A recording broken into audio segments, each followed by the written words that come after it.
Saya punya komunitas ya. Ada seseorang, mohon maaf, dia itu tidak saya ubah keyakinannya dan tetap di keyakinan yang lama. Cuman saya tunjukkan, apakah Anda sudah kenal jati diri Anda? Dan orangnya sangat terbuka. Begitu saya bimbing untuk mengenal jati dirinya, apa yang terjadi? Dia pulang dan kemudian membaca ulang kitab suci keyakinan dia. Dan dia menangis. Semua bagian yang dia baca itu dikasih stabilo. Karena apa? Dia merasakan getaran yang luar biasa. Mengalami dulu baru memahami. Jadi seperti itu sebetulnya metode belajar. Para nabi, para rasul itu mengalami dulu baru menceritakan yang beliau alami dalam bahasa verbal.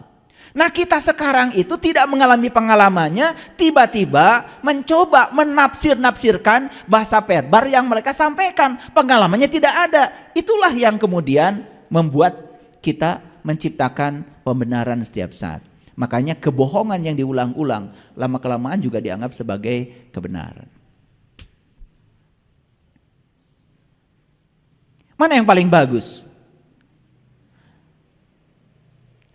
Merasakan madu dulu baru berbicara tentang madu? Atau berbicara tentang madu belum merasakan madu? Orang yang sudah merasakan madu ketika berbicara tentang madu tidak akan jauh dari pengalamannya. Tapi orang yang berbicara madu belum pernah merasakan madu pasti akan membuat tafsir tentang madu. Yang berbahaya, tafsir yang dia buat itu diberikan kepada banyak orang. Lalu ada gambaran baru tentang madu karena sudah disampaikan berulang-ulang. Kan sangat berbahaya. Semakin jauh kan dari kebenaran, itu yang disebut dengan dolalam ba'id. Itu yang disebut dengan kesesatan yang jauh. Tetapi orang tidak menyadarinya karena lebih suka membaca apa kata orang. Betul nggak? Padahal orang yang menuliskan pernyataan tentang madu itu sampai sekarang dia boro-boro minum madu. Lihat madu aja barangnya kayak apa? Belum. Tapi itu sudah jadi buku tentang madu dari orang yang belum pernah melihat dan merasakan madu. Bahaya nggak? Semua orang akan mengikuti dia. Apalagi sudah pakai gelar itu gelar ini yang ngomongnya. Tambah berbahaya. Betul nggak? Nah, lucunya kita itu kalau lihat tulisan apa saja nggak pernah tanya. Makanya saya kalau pergi ke toko buku cari buku, saya tidak cari buku yang banyak daftar pustakanya. Semakin banyak daftar pustakanya, semakin tebal bukunya, semakin banyak apa kata orang. Apa kata penulisnya malah tidak ada. Maka saya cari buku yang tidak daftar pustakanya. Hampir semua buku-buku spiritual, apalagi buku spiritual dari barat, tidak ada daftar pustakanya. Kenapa? Yang diceritakan oleh mereka itu adalah pengalaman yang terjadi. Itu kejujuran. Paham maksud saya? Ini malah kita terbalik. Semakin banyak daftar pustakanya, semakin kita percaya. Padahal semakin banyak dia menyadur, semakin banyak apa kata orang. Betul nggak? Kata dia yang menulisnya. Makanya dia tidak berani menulis di halaman depannya penulis, bukan. Dikarang oleh, kan dikarang. Namanya juga ngarang. Betul nggak? Iya. Dikarang itu kan berarti bukan yang sebenarnya. Tapi kalau ditulis oleh written by, nah itu. Kalau buku-buku barat yang asli biasanya begitu tulisannya, written by. Siapa? Itu pasti pengalaman.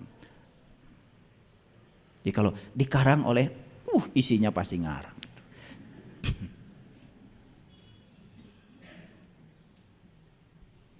Baik.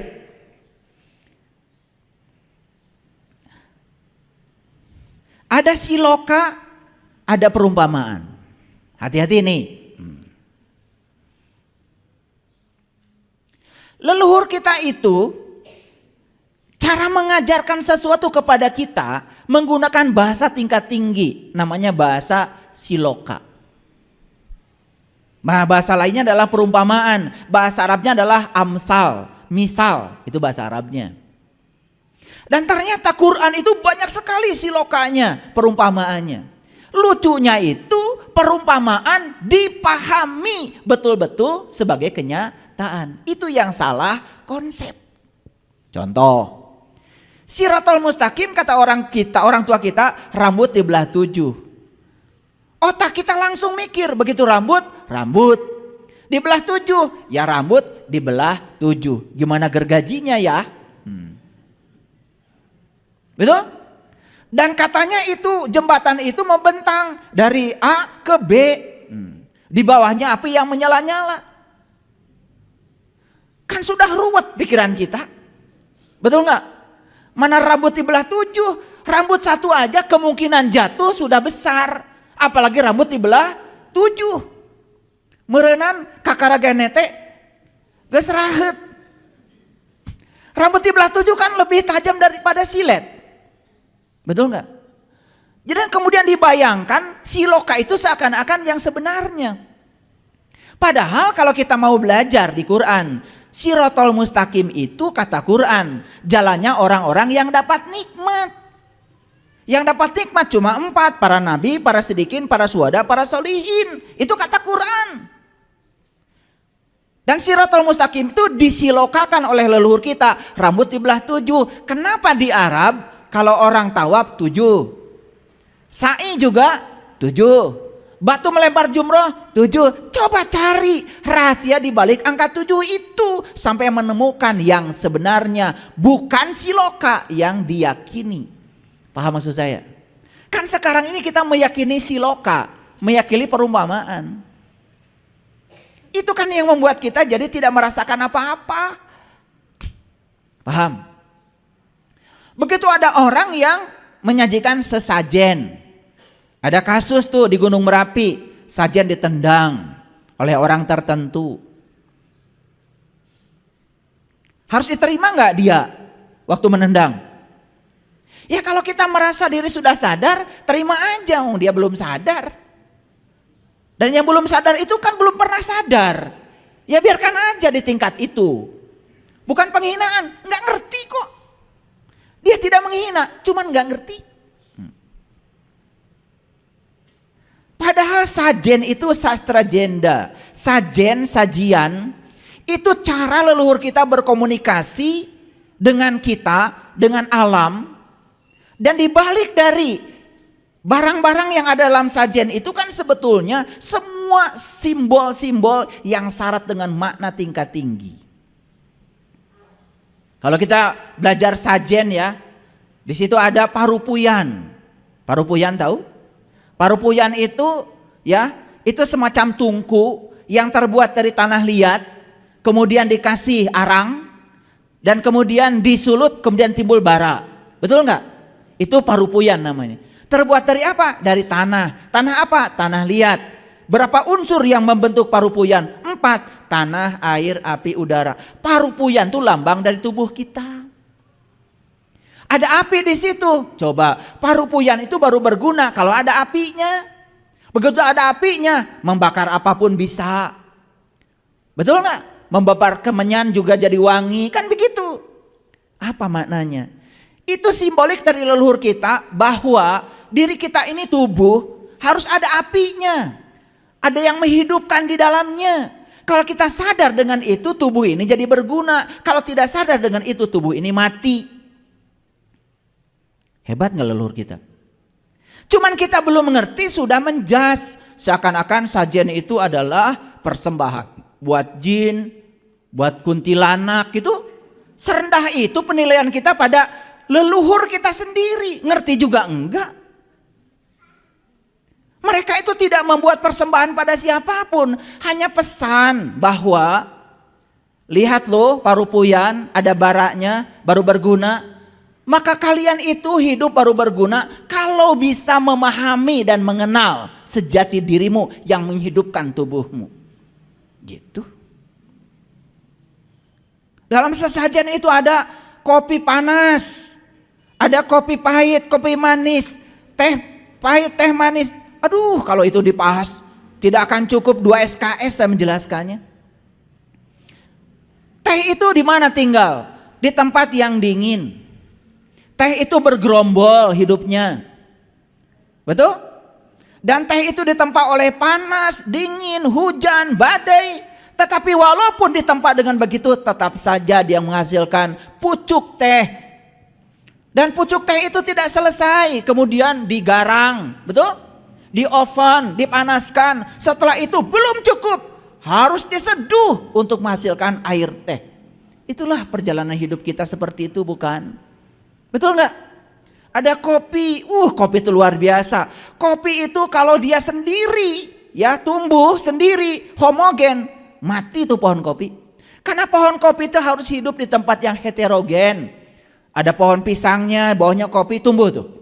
Semakin hium, semakin banyak pohon-pohon di sampingnya, semakin bagus tumbuhnya kopi. Kopi itu mencerminkan tentang heterogen kehidupan. Kita ini tidak mungkin hidup bertetangga sama semua. Mungkin saja kita bertetangga dengan suku A, suku B, suku C, keyakinan A, keyakinan B. Jadilah seperti kopi. Tetap adem. Coba, pesannya luar biasa. Udah. Setelah timbul buah diapakan? Dipesek, dibuka, kemudian digarang kopinya, ditumbuk. Gak cukup, diseduh. Tapi kemudian jadilah air yang menyegarkan kopi. Pada seneng kan? Itu siloka. Siloka itu sebetulnya adalah bahasa makna yang dikomunikasikan hanya orang-orang yang cerdas yang bisa menangkap maknanya. Orang-orang yang tertutup gampang sekali menilai, tidak akan bisa memahami itu. Udah dengarkan saja, ada di YouTube kok. Saya sudah cerita tentang sajen, ya, lebih lengkap lagi. Karena hari ini bukan itu. Baik, kita lihat. Ada Quran nih, surat Al-Baqarah ayat yang ke-26. Mari kita masuk dulu pada kajian Quran. Sesungguhnya Allah tiada segan membuat perumpamaan berupa nyamuk atau yang lebih rendah dari itu.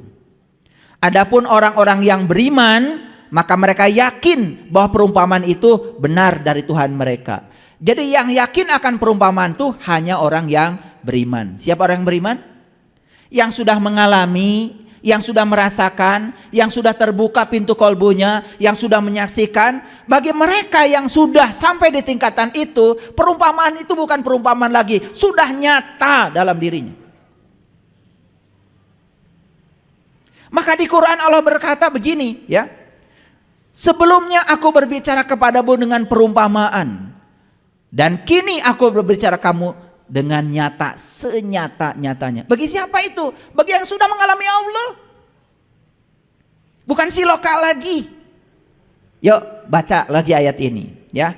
Adapun orang-orang yang beriman, maka mereka yakin bahwa perumpamaan itu benar dari Tuhan mereka. Tetapi mereka yang tertutup, yang masih belum mengenal, yang masih belum merasakan, yang masih buta mata kolbunya, apa katanya? Mereka mengatakan, apakah maksud Allah menjadikan ini untuk perumpamaan? Dengan perumpamaan itu banyak orang yang disesatkannya, dan dengan perumpamaan itu juga banyak orang yang diberi petunjuk. Dan tidak ada yang disesatkan oleh Allah kecuali orang-orang yang fasik. Maka di Quran itu ada orang yang belum tahu, ada orang yang tidak tahu, ada orang yang belum tahu tetapi sok tahu. Itu yang namanya fasik. Pahami bedanya? Karena ada orang yang belum tahu tetapi dia tahu kalau dia belum tahu, maka dia mencari tahu. Kan seneng orang lain memberitahu sama dia. Dia tidak tahu tapi dia tahu kalau dia tidak tahu, kan gampang diberitahu. Tetapi ada orang yang belum tahu, tidak tahu, tetapi dia sok tahu, diberitahu tidak mau tahu. Ini yang disebut dengan fasik. Kemana-mana dia cerita seperti orang yang tahu, memberitahu si A, memberitahu si B seperti yang tahu. Padahal dia tuh tidak tahu, cuman dia penghafal, banyak menghafal, banyak baca buku, banyak baca itu baca, tapi pengalaman belum mengalami. Itu yang namanya fasik. Jadi orang fasik itu orang yang tidak tahu, tetapi dia tidak tahu bahwa dia tidak tahu, tapi sok tahu, diberitahu tidak mau tahu. Oleh karena itu Allah mengatakan di ayat ini, Perumpamaan ini bagi yang tertutup akan menyesatkan. Tapi perumpamaan ini bagi yang sudah terbuka jadi petunjuk. Yuk, saya kasih tahu. Ketika baca Quran, kan kata Allah isinya perumpamaan. Ingin jadi petunjuk? Buka dong. Buka pintu kolbunya. Sepanjang kita masih tertutup, sepanjang itu pula kita tidak akan memahaminya. Jadinya menerka-nerka. Paham? Oke. Yuk lanjut dulu. Pelan-pelan ya ngajinya. Watil kal amsalu nadribuha linnas wa ma yaqiluha illal alimun. Ini Quran surat Al-Ankabut. Kalau tadi itu surat Al-Baqarah ya. Boleh dicatat tadi ayatnya, surat Al-Baqarah ayat 26. Semua juga sudah tahu ya. Pastilah itu juz pertama kan? Ya. Yang one day one juz itu baca Qurannya pasti udah lewat situ. Ya, lewat maksud saya, nggak mampir. Maaf ya. Ya kalian kan lewat terus, tapi nggak pernah mampir. Ngerti bedanya kan? Iya. Ya kalian nggak pernah mampir ya lewat terus, ya. Sebegitu jelas kata Allah, ini perumpamaan akan menyesatkan bagi yang tertutup, tapi akan menjadi petunjuk bagi yang terbuka. Oleh karena itu, kalau ingin dapat petunjuk, yuk terbuka. Jadilah orang yang tidak tahu, tapi tahu kalau kita tidak tahu itu sudah keren. Clear sampai sini? Oke. Ini agak serius kuliah hari ini saya. Lanjut dulu. Watil kal amsalu nadribu halinnas. Dan perumpamaan ini kami buat untuk manusia. Wa ma yaqiluha illal alimun. Tidak ada yang memahami perumpamaan itu kecuali orang yang berilmu. Kan ada pertanyaan sekarang, siapa orang yang berilmu? Ada pertanyaan gitu nggak? Atau lewat lagi?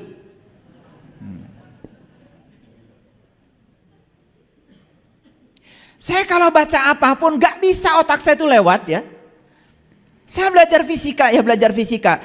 Kalau ada sesuatu yang saya belum mengerti, saya tuh nggak bisa tidur berhari-hari. Jadi saya bersyukur sama Allah dikasih kebiasaan yang semacam itu. Saya kalau belum bisa menjawab itu gak bisa tidur berhari-hari. Beda dengan mahasiswa saya. Begitu tidak mengerti malah tidur berhari-hari.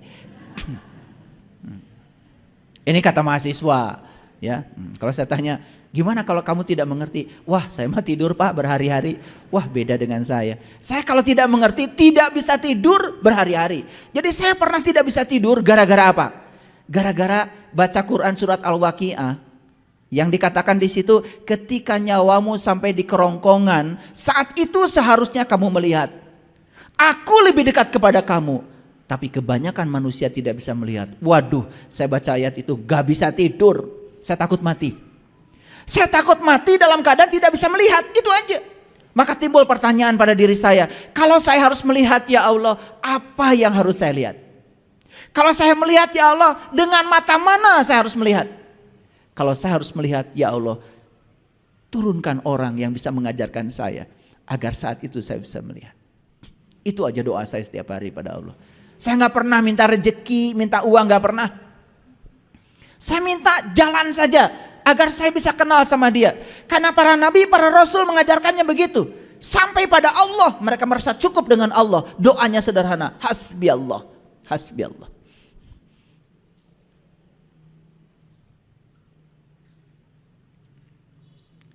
Nah pertanyaannya siapa yang berilmu? Nah menurut hadis Nabi yang berilmu itu disebut ulama. Siapa? Siapa? Ulama. Pertanyaan berikutnya kan bingung kita, siapa ulama? Apakah yang menggunakan dandan begini, dandan begitu? Gitu. Yang harus berdandan gitu.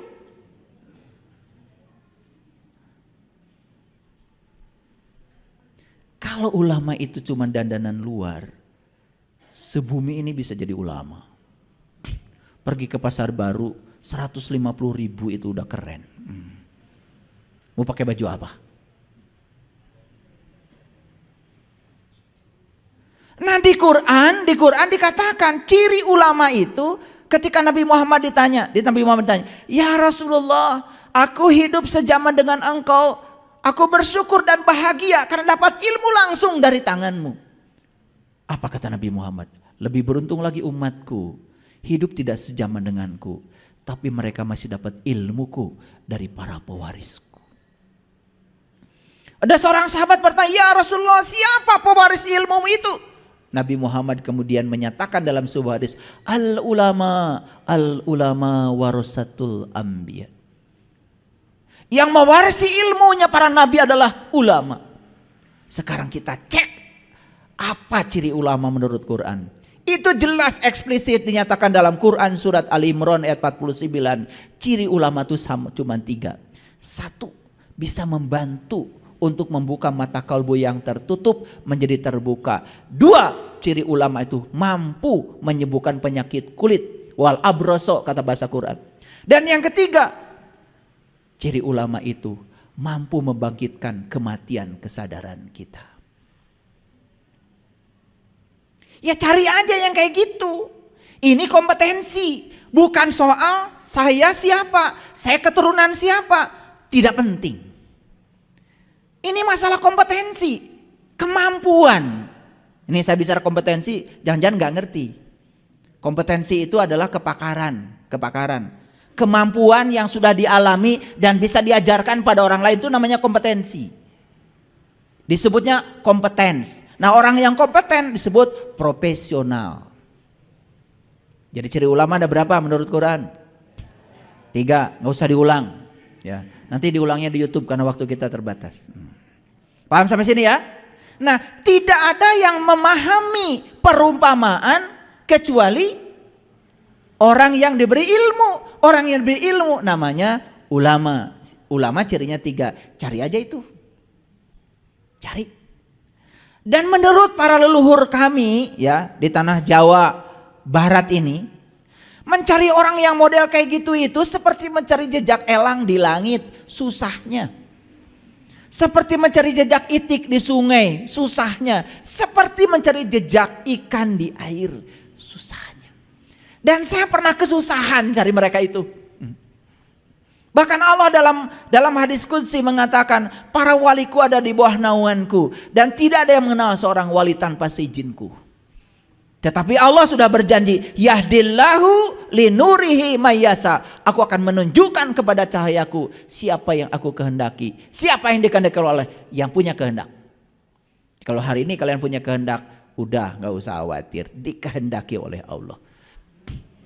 Gak usah repot. Syaratnya cuma begitu kok. Begitu kalian punya kehendak, akan dikehendaki. Dan Allah menyatakan dalam hadis qudsi, jika kamu berjalan kepadaku sejengkal, aku merangkulmu sedepak. Dan jika kamu datang kepadaku dengan cara berjalan, aku akan menyambutmu dengan cara berlari. Allah itu lebih responsif karena Dia Maha mengetahui, Dia Maha mendengar. Sedikit saja keinginan kita akan dikabulkan. Sama seperti kalian, sedikit aja punya keinginan sampai di sini, dikehendaki Allah sampai di sini, bukan? Kalau tidak dikehendaki, enggak sampai di sini. Asam di gunung, garam di laut. Ketemunya di mana? Di Periuk, bukan? Bukan? Iya. Asam di gunung, garam di laut. Jauh. Asam di gunung, garam di laut. Tapi kalau saatnya bertemu, ketemulah di sayur asam. Di sayur lodeh. Betul? Gitu. Ya. Yang mau belajar ada di mana? Yang mau mengajar ada di mana? Kalau sudah takdirnya akan bertemu di sebuah majelis. Paham? Itulah cara mekanisme semesta itu menunjukkan sesuatu pada kita. Lanjut. Lau anzalna hadal Qur'an ala jabalil la ra'aitahu khashi'an mutasaddian min khasyatillah wa tilkal amsalu nadribuha linnas la'allahum yatafakkarun. Diulang lagi oleh Allah di Quran surat Al-Hasyr surat ke-59 ayat 21. Kalau sekiranya kami turunkan. Nah ini, lau anzalna hadal Quran. Yuk pahami. Begitu di Quran ada kata Quran, langsung pikiran kita itu sama yang berwujud itu. Quran yang 30 juz. Betul? Betul. Tetapi dalam konteks ini, Quran itu apa? Quran itu dari kata qoro'a yaqro'u Qur'anan. Qoro'a itu artinya sesuatu yang dapat dibaca, sesuatu yang dapat dilihat, sesuatu yang dapat dipeleng. Makanya silokanya orang Sunda itu, bubui bulan, sangrai bentang, itu siloka. Panon poe di sasate itu siloka. Awas, panon poe di sate gimana? Gimana bambunya segede apa? Matahari itu 1.000.000 derajat Celcius loh suhunya. Besarnya 1.000.000 kali bumi kita. Reksa gede kumaha tusuk satena. Itu siloka, lagi-lagi siloka. Itu tidak akan bisa dipahami kalau kalian belum mengalaminya. Nah, bahasa siloka itu diabadikan dalam Quran surat An-Najm. Ketika kamu bisa meniti ke dalam diri dan menyaksikan sang ilahi dalam dirimu, kamu tidak akan bisa berpaling darinya dan kamu tidak bisa melampauinya. Itu kata Quran surat An-Najm. Itu namanya disasate. Disasate itu dipeleng, dilihat, dan kita tidak mungkin bisa menghindarinya. Saat itu kita akan mengalami fana billah. Nah, itu harus dijelaskan dengan pengalaman, tidak bisa dijelaskan dengan teori-teori. Terlalu banyak berteori, pusing kita belajar. Makanya saatnya praktek. Tapi ini teori juga, karena prakteknya nggak di sini. Yang mau praktek gampang kok. Nabi Muhammad ketika ditanya, ya Rasulullah, berapa jauh jarak antara dunia dan akhirat? Nabi Muhammad mengatakan, 1 kedipan mata saja. Lanjut dulu.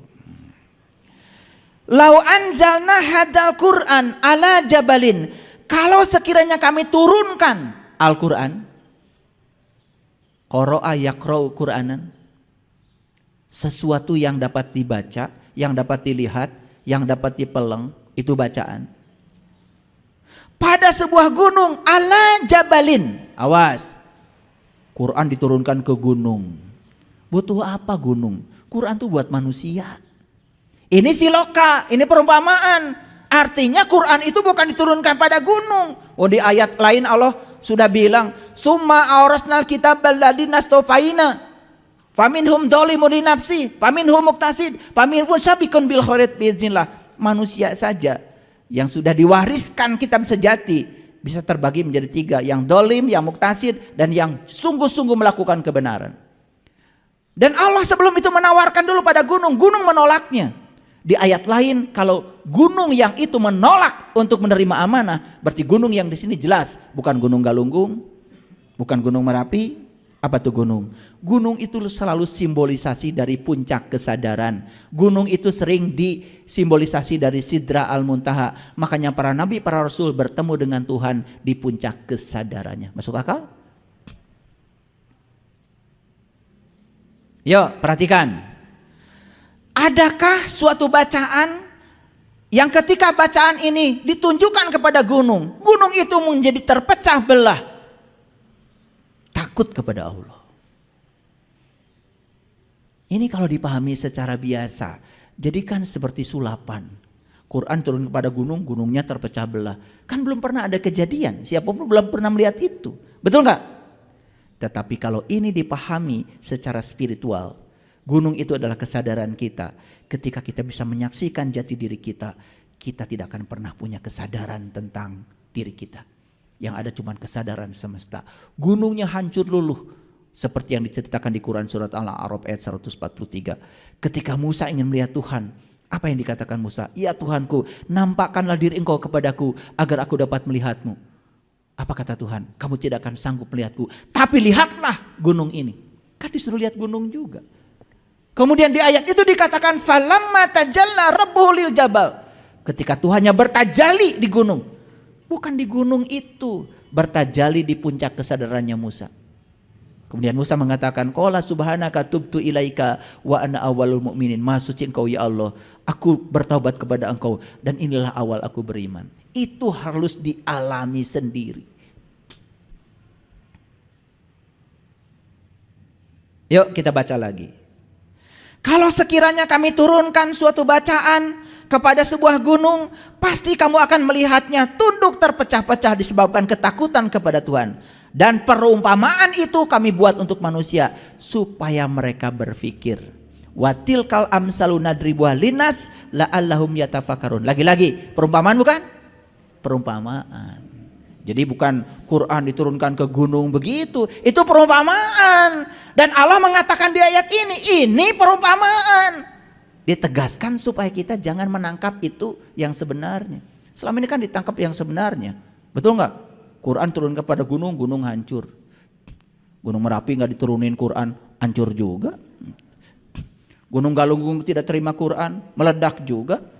Gunung Krakatau tidak menerima Quran, meledak juga. Begitu. Kan tidak koheren. Ini clear sampai sini? Bisa ngikutin? Kalau bisa ngikutin saya nggak ulang. Saya lanjut ya. Oke. Di ayat lain di Quran surat Rum ayat 58. Walaqad darabna linnas fi hadzal Qur'an min kulli masalin. Dan sesungguhnya telah kami buat dalam Al-Qur'an ini segala macam perumpamaan. Coba kita menangkapnya selama ini gimana? Perumpamaan itu dianggap yang sebenarnya, tidak mengambil makna yang sebenarnya. Sedangkan Allah mengatakan walaqad darabna linnas fi hadzal Qur'an min kulli masalin. Dan sesungguhnya kami telah buat dalam Al-Qur'an ini segala macam perumpamaan untuk manusia. Dan sesungguhnya jika kamu membawa kepada mereka suatu tanda, pastilah orang-orang yang tertutup akan mengatakan kamu tidak lain hanyalah orang-orang yang membuat kepalsuan belaka. Dan kalau ini tanda ini yang sebenarnya, ini saya kasih tahu. Kalau diceritakan perumpamaan mereka senang. Tapi kalau diceritakan yang sebenarnya malah mereka mengatakan, wah, ini tidak lain hanyalah membuat kepalsuan. Jadi sekarang ini lucu ya manusia. Kalau dikasih yang perumpamaan mau, dikasih yang sebenarnya gak mau. Coba hari ini selesai pengajian, seumpama saya punya uang 10 triliun, saya gak segan-segan, saya bagikan semua. Gak apa-apa, saya gak kebagian juga. Seneng? Hanya yang gak waras yang seneng.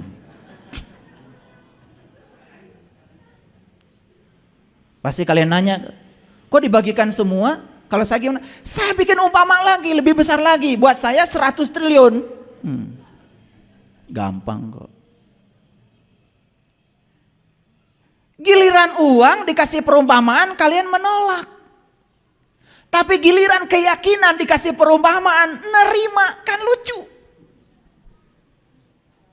Padahal Allah udah bilang, semua yang aku sampaikan dalam Al-Quran ini, walaqad darabna linnas fi hadzal Qur'an min kulli masalin. Semua misal, semuanya umpama. Jadi ketika kita memahami Quran, patokannya tadi, supaya kita dapat petunjuk harus terbuka dulu. Karena kalau kita belum terbuka, kita tidak dapat petunjuknya.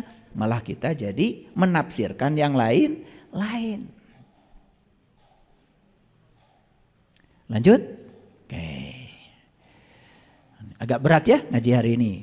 Makanya saya bilang kalau mau datang hari Selasa, pagi-pagi minum air wortel. Nasi goreng setengah bola, ya repot. Ya, repot, nggak bisa. Udah gitu di atasnya masih gehu bala-bala.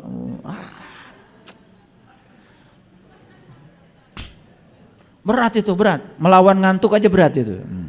Nah, dan kalau kita berbicara ilmu dari sisi intuisi, sisi spiritual, seperti tadi disampaikan, mau tidur saja Pak Sandi gak jadi tidur. Ada sesuatu yang membuat energi, membangunkan kesadaran kita. Oleh karena itu, kalau ada yang ngantuk di majelis ini, wah itu sudah sangat berbahaya itu. lampu merah mendekati mati itu. Bukan lampu kuning itu. Kalau lampu kuning masih ada tanda-tanda kehidupan. Baik, kita lihat lanjutannya. Ini Al-Kahfi surat ke-18 ayat 54. Walaqad syarabna fi hadzal Qur'an linnas min kulli masalin. Ulangan yang tadi lagi. Dan sesungguhnya kami telah mengulang-ulang bagi manusia dalam Al-Quran ini bermacam-macam perumpamaan. Kemudian wakanal insan aksaru syai'in jadala. Dan manusia adalah makhluk yang paling banyak membantah. Jadala, jidal itu berdebat. Makanya lucu kadang-kadang ya, keyakinan diperdebatkan.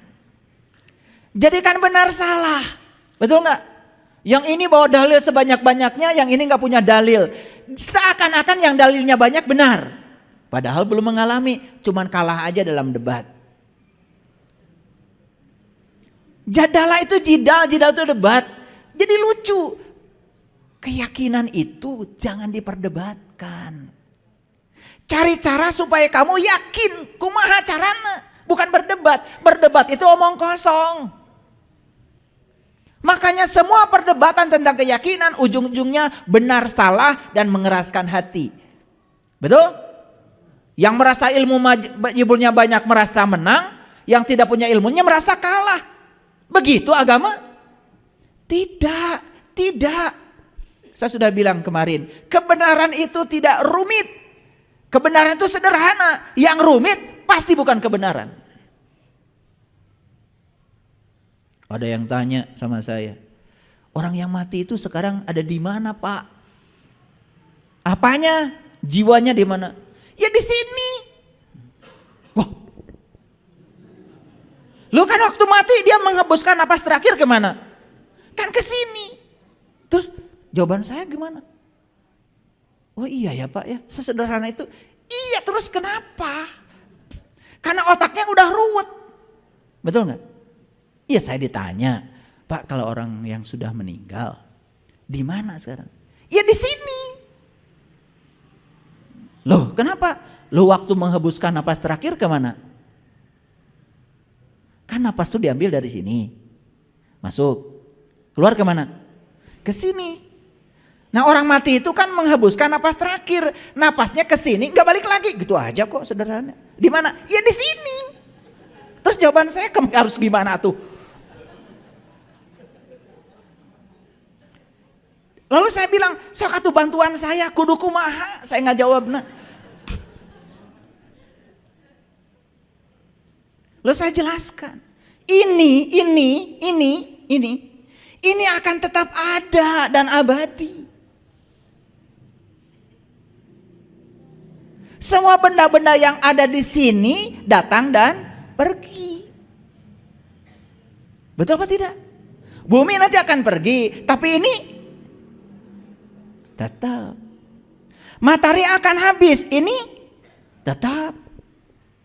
Kemanapun kalian pergi, kan kalian akan tinggal di sini. Kartos itu. Gitu.